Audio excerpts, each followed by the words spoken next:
similar, that really you have to do both. If people don't enjoy being around you, there's another engineer that they can find. And yeah, no shortage, right? There's no shortage of engineers, because really you're going to be, stuck in a room with someone. If you're making a record, sometimes that's like many days, not all in a row typically, but there's a lot of time that you're ending up hanging out with this person. And especially if you are effectively paying to hang out with that person and make progress on your record, you want it to be someone that you get along with. That's an important factor. Dude, that's amazing. Can you just, I guess, share, I just have a couple more questions for you, but like, what do you do about mastering? Mastering is not a defined answer in terms of what do I do about it. For a long time, I would just flat out say, I'm not a mastering engineer. I don't master. And I think that was because it was a kind of question of confidence, and I really wanted that third party set of ears. I wanted the extra assurance from someone else, like, yeah, this sounds good. It's done. That's where I'm at. There were a couple things where I had to do some mastering just because.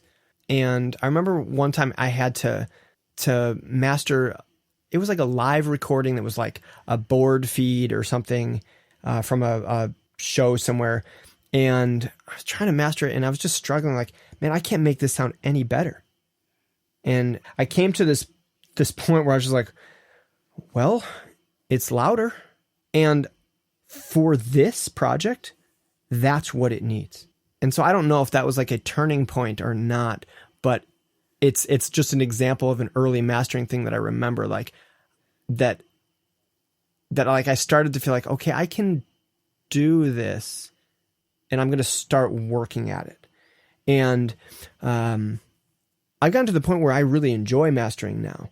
I like finishing things off, and I think that some of my mix approaches that have developed over time more recently have increased my ability to do mastering. And I think that's because I'm doing a whole lot more bus processing, a whole lot more on larger, kind of like larger sweeping moves.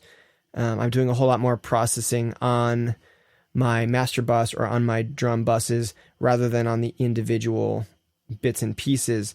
And so, when you're mastering, that's all you have is the 2-track. So I've built in more experience of how can I deal with what needs to be done? How can I approach the things? What tools do I use? And I found that then I appreciate different tools in different processes, like mid-side EQ. I like using a lot in mastering, but like mid-side as a mic technique, I'm pretty whatever about. Right. So I think that's sort of like a thing that developed partially out of necessity, partially out of interest, where I kind of just said, like, let me try it, and developing those skill sets. And so now I like it. Otherwise, it kind of depends on the situation. I'll master some things, and other people will master other things for me. It kind of, I wouldn't say that I have a set go-to. Is it more of like a budget thing, or is it more of like you feel like you finished it and you can do this, or versus I need another objective set of ears? It's sometimes a budget thing where it just makes sense, and it says, you know what, I've been involved up to this point, and I know where things are at. I think sometimes the approach to mixing is a little bit different than it has been in the past, where like we're kind of mixing towards mastered references. So yeah. So there's a certain amount of shaping the mix in a way that there's maybe less to do in mastering. Obviously you have to be careful about that with some gain staging, and you don't want to overly limit and all that stuff. But I think that some of those kind of go hand in hand, where like sometimes it just makes sense to finish it and say like, okay, I'll master it because there's not a whole lot left to do. Sometimes it really is a matter of getting that extra perspective. I've had stuff come back that was like, wow, they brightened this up brighter than I would have mixed it. And there's a part of me that's like, I don't know about this, but let me live with it for a minute. And then I realized, okay, this actually brings out something that's pretty cool. I like it. It feels like way more delicate because of it. And there's other times like, you know what? Okay, I like the idea, but this is actually working against some of the things that were in the mix. Like if I was mastering it, like I wouldn't have made these choices because I already knew these decisions that had gone into the mix, that this was a choice not to brighten this up because we wanted it to be dark. Where maybe a natural instinct would be to brighten it, for example, So, mastering is a very project by project base. So, do you have like a few mastering engineers that you work with, or do you have like one guy, girl, whatever? No, not particularly, and that's something that I will sometimes talk again with the artist about if they are looking to hire someone to master. And if they have a budget to work with, sometimes I'll say, like, sit down with some records that you like and see who mastered it. And let's just check to see if it's even an option. And usually it is. Well, yes and no. There was one guy who, I'm forgetting who it was that he was saying like, hey, maybe I can get this guy to master it. And it was like Bob Ludwig and the price was just out of the roof or whatever. I don't think it was Bob Ludwig, but it was like one of those guys. Yeah. And actually the message came back. They're like, yeah, they're not taking any more. They're just like not taking more projects right now. So It wasn't even an option. Although sometimes the price is prohibitive for sure. So depends. Yep. It depends. I don't really have a set thing for that one. Amazing. All right. Listen, man, it's getting late here. So I just want to ask you one more question. Sure. Or actually two more questions, but one real question.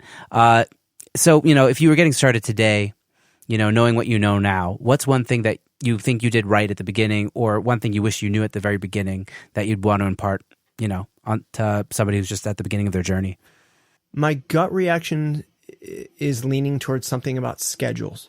Say it, man. Which feels like maybe not what you would say, but that's kind of coming from my perspective of having a family and everything, is that you've got to find a balance somehow to not be only working. And if for someone that's starting out, that's kind of a funny spot to be in, because they're like, man, I wish I was working more.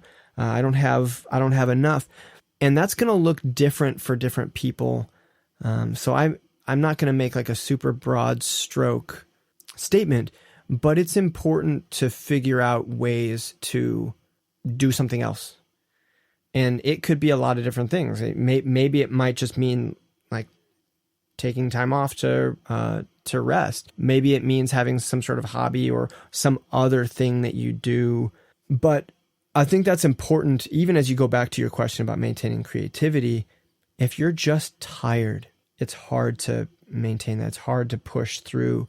So that would be something to try and find a way to make sure that you are balancing that. Make sure that you're leaving time, even as you like book sessions and whatnot, make sure that you're leaving time to, if you're a freelance engineer, you've got to handle billing and you've got to set aside time to do communication with your artists. You got to email things. You've got to like figure time to back up your hard drives.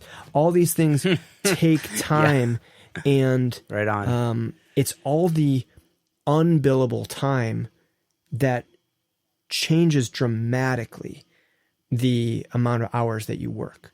So, the artist the artist might be in the studio with you this percentage of time, but you might have been there 2 hours before and 2 hours after. Yes. So, you've got to factor that in. And I love this answer, by the way. This is amazing. And like my personality is not always one to speak up. And so sometimes I've had to push myself to say like, hey guys, I think we're at a good stopping point, because you got to find the balance between, sometimes there's a moment and you're like, you know what, I'm exhausted, but I'm going to stick with it because like something's happening here and we want to capture it. And there's other times you say, we need to come back to this and it's going to be better if we do. So learning when to make some of those calls that are going to be good for yourself. Like you've got to get some rest. The audio industry, the studio industry is a very backwards schedule. Often it's random. It's all over the place. It's hard to get a schedule. So if there's anything that you can do to establish some routines, and I wouldn't say that I'm great at this, I'm working on it. But that's going to be good for you and the people around you. It's so important.